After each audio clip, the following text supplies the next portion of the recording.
What's going on? So this is a request video from Ted and some of my regular crew when I do my live stream. And my thing was asking me about Isiah Hardenstein, New York Knicks backup center, who says that he's black, and German. Says his dad is black. He says he's bright skinned.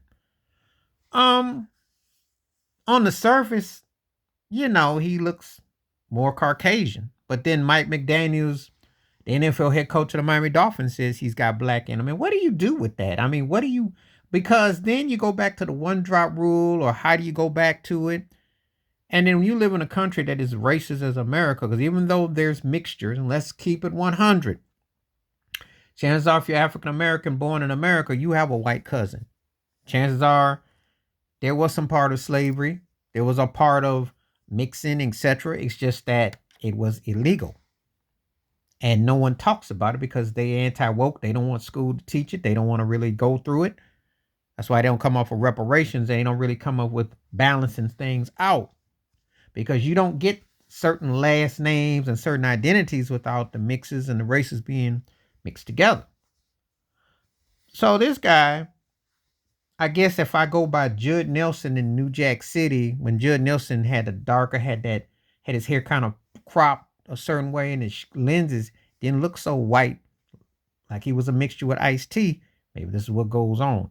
I'm not going to dispute people's ethnicity because it takes a lot to say it. Let's keep it 100. I say this all the time. A lot of people love black. They don't want to be black. I'll say it again. A lot of people love black. They don't want to be black. They don't really want to go through the hardships and the realities of being black in America with 3Ks, of the racial disparity and the everything that goes on with it, because the Jim Crowism, the separate but unequal, the politics is real. They don't want it. But it also brings to light of this note. If he's claiming that he's black, then what's that say about when you say biracial, what you say about, because obviously you have to identify. You don't get to check multiple boxes in America with 3Ks. You just don't. I don't care what nobody says. I don't care how they quantify whatever. Because if that was the case, then you get them race soldier polices off of you.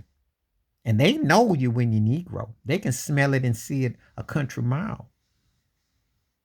It's still what it is. It's significant though. But him saying he's bright skinned, that's a new one. But this was a request video. And basically Isiah Hardenstein is the Mike McDaniel of the NBA. And I know there's more that are like that. I had a childhood buddy that if you saw him and you looked at him until he talked, because his tone is what kind of gave it away. His name was Kwame.